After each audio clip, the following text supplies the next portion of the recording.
Hi everyone, welcome back to another video.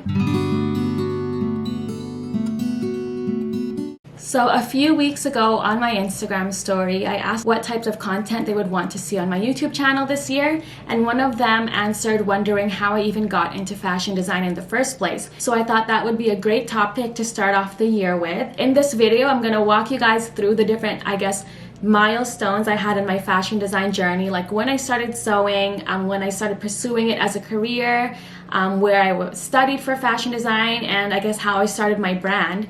And so we're going to start from the very beginning, which, if I remember correctly, it was December of 2012, and that's when I got my very first sewing machine, and I'll post a picture of it here. You can see it's just a regular home sewing machine. It's a domestic Singer machine, and I asked my dad to buy this for me because I'm fairly petite. So in high school especially, I was about 95 pounds and just over 5 feet, and a lot of the times brands extra small would still be too big on me or just wouldn't fit me properly, and that's where I had the idea that I would try to sew myself my own dresses. So I learned the basics of using my machine and even just how to cut and how to sew different pieces together through YouTube. Some of the channels I remember watching pretty often were Q2 Han, I think that's how you pronounce it, Cool Urpa, and With Wendy, and I'm pretty sure most of those channels are still making sewing videos up until this day. And I started off with buying fabric just from like Fabricland because I think it's a pretty easy place to shop at for beginners. It's pretty organized and also affordable. So here are a few photos of like the little fabric hauls I did, and this is dated February 2013, so it would just be a few months after I got my machine. So I completely skipped the basics like sewing straight lines on a pillowcase or a pencil case, and I went straight into sewing bustiers and skirts and stuff like that. So in this photo you'll see on the left, I made myself a matching set, a bustier top and a skirt, and on the right I already had that skirt, so I made another top to go with it. In this photo I'm actually wearing one of the tops, so you can see as a beginner I would say it fit fairly well, and the seams looked pretty good. And the way I would also start off is, you can see in this photo I would draw what I hoped the end result would look like, and then to the side I would make little sketches of what the individual pattern pieces would look like, so I would have an idea of what to cut out and what piece attached to what and stuff like that, and that just made it easier once it came to the actual sewing part. So you might be able to recognize some of those sketch pieces in this photo. That pattern piece kind of matched the little sketch I made in the previous photo, and this was the final result. So again, I would say not pretty bad. I think with this design I was going for a cap sleeve, but it looks like I landed just a little bit short there. I remember making this as a separate set, so the top and the shorts were separate. So in this photo, here's the top worn with a different bottom, and then this is the bottom worn with a different top. So after those first few pieces, I definitely got a hang of using my machine and just designing and putting things together in general. And I was sewing night and day, and I started off sewing in my bedroom. Eventually we had to clear out the library room in my parents' house, and we turned it into a little sewing studio for myself, just to help contain the mess, since there were obviously like bits and scraps and threads and just things everywhere on the floor. So later in 2013 is when I entered and started grade 12 in high school. And from the beginning of grade 12, I had already been sewing for most of that year. So I already knew that I wanted to make myself my prom dress.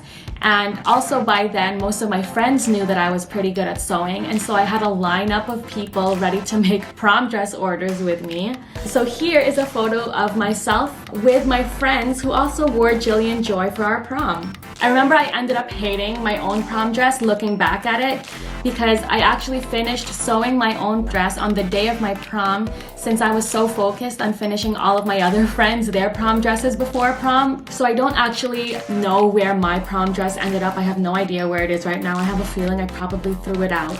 But what I did keep was the prom dress that I wore for my ex-boyfriend's prom, which I ended up liking better than my own prom dress, and here's a photo of it.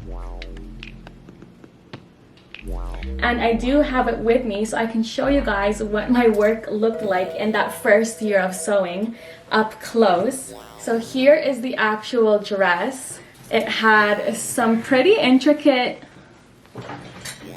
pleating going on in the front. So if I lift up one of these pleats, or you can even kind of already see the little tugs, and that's from the individual, will it focus a little bit? The individual pleats being sewed down by hand. It was a sort of cutout design, so the back was open and it just wrapped around the back and twisted like this. But once I show you the inside, you'll see that it is not as clean finished as it looks on the outside. So this was the waist. I remember I was also rushing with this dress, so I didn't have time to completely clean finish it. So on the inside, you can see my raw seams were still there. Even the zipper is kind of just sticking out from there. But at least from the outside, like you saw in those photos, I would say it looked pretty good. And this is one of my favorite dresses that I ended up making from that year of all those prom dresses. So also speaking of grade 12, I was in the IB program in high school, and if you don't know what that is, it stands for International Baccalaureate, and I would describe it as a pretty academic-based program. Before I started sewing, I was thinking of becoming a physiotherapist, or I think I even told people like I wanted to become a doctor that specialized in sports injuries because I was pretty athletic in high school. And once I started sewing, that's when I had this little spark in my brain telling me, why don't you just apply to at least one fashion design program?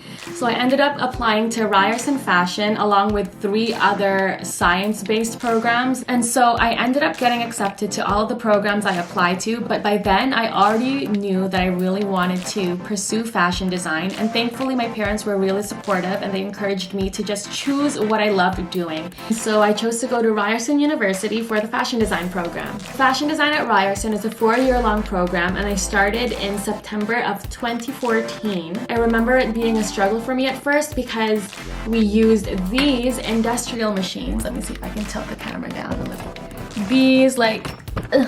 These industrial machines as our standard way of sewing in the labs instead of domestic machines, and they're pretty different from each other. The way you thread, the way you backstitch, the way you put in the bobbin, it's all different from using the domestic machine that I was used to. So I remember I would always be in the lab during my spare time, just because I really wanted to get the hang of using this machine, since it was the machine we'd be graded on, and we had some classes where you sew right in front of the instructor and they grade you from watching you. So I really had to get used to it. And on top of that, we also had internship hours that were introduced to us in first year. I don't remember the details, but I think it was like around 200, maybe 300, or was it 400? Some sort of like really high amount of hours that we needed to complete in order to graduate. Obviously you had the whole 4 years to do it, but I wanted to make sure that I wasn't behind, and so I remember signing up for like 2 or 3 different internships within my first year. And one of the internships that really stuck out to me was my placement at Ravini Bridal. I think I interned there sometime in 2015, and I just loved how pretty and how delicate and how detailed bridal design could be. And thankfully I landed my first wedding dress client in 2016. So my very first wedding dress client was actually my manager from Urban Outfitters, where I was also working part-time during university. It ended up being a very unique 2-piece set, which consisted of a gold sequins long sleeve top paired with an ivory full tulle skirt. And I really fell in love with bridal designing after this first client because I just loved working one-on-one with her, and I loved how unique and personal the piece ended up being. In 2017, I landed my second wedding dress client, who ended up being a close friend from my church. It was a beautiful silk taffeta ball gown, which also featured a pretty low back, a beaded waistband, and also beaded straps. So later that year, in the fall of 2017, was when I entered my final year in the fashion design program. And that whole year is basically focused on designing and creating and sewing our graduating collection, which would be featured on the Mass Exodus runway at the end of the school year. So since I already knew I wanted to focus on wedding dresses, after I graduated, I chose to create a bridal collection. I had also visited the Philippines that same summer, and so I wanted to really get in touch with my roots, and it was basically a modern Filipiniana themed wedding dress collection. So this collection actually featured some of the very first ternos that I ever made, and I actually struggled to perfect the sleeve at first. I had to set up some meetings with a design mentor that I had found in the GTA who had experience in sewing Filipinianas, and she had to teach me how to draft out the pattern and how to actually put the sleeve together in the right way so that they would be structured properly. And on top of the physical collection that we had to do, we also had the research sort of essay component that went together with it. We were required to speak to and interview professionals within the industry that we chose for our final collection. Luckily, I was able to connect with Gino Gonzalez, who is the co-author of this book. I'll flash it here, called The Fashionable Filipinas. On top of that, he's a pretty well-known costume designer in the Philippines, and he's also, I believe he's considered the creative director of TernoCon. And since I kept in contact with him, he actually invited me to attend TernoCon in 2019.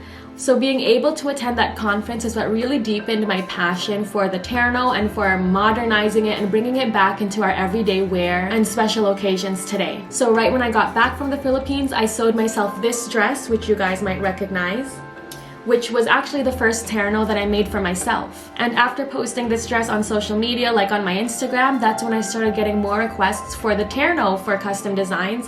And I think that's when my focus sort of shifted from, I guess, Western sort of designs into focusing on the modern Filipiniana as part of my brand. And once again, as I continued to keep in contact with Gino throughout that year, he invited me to attend the actual TernoCon 2020 runway show in January.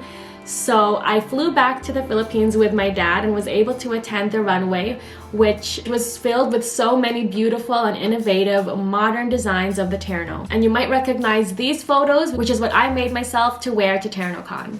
So we all know in 2020 was when the pandemic first hit, and my business was kind of non-existent for most of that year just because I was busy working at my day job and I really didn't have any motivation due to the pandemic to do anything creative. But towards the end of 2020 was when I finally got on TikTok and posted a casual video about ternos. You might recognize it here.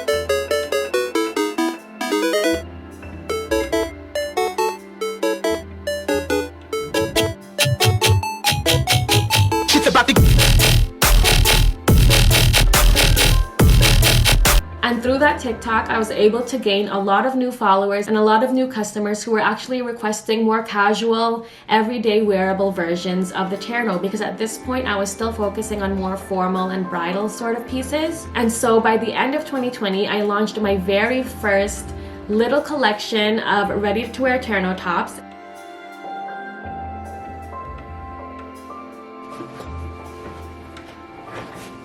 Oh my gosh, so my camera died. I've just been in a silly goofy mood and didn't even prepare any talking points. I don't know if you've noticed, but the lighting probably changed throughout this whole video because I started in the morning and or like in the afternoonish, and it's already like evening here. But anyways, as I was saying, since my first release of ready-to-wear terno tops at the end of 2020, I've been releasing mini collections of ready-to-wear terno tops, I think like at least once per season throughout 2021. And I'm so excited to show you guys all of the ideas I have for both my ready-to-wear collections as well as all of the custom bridal ternos I have lined up for this year. So please stay tuned to follow me on my YouTube channel, my Instagram, my TikTok, and we'll see where this year takes us. Thank you all for watching.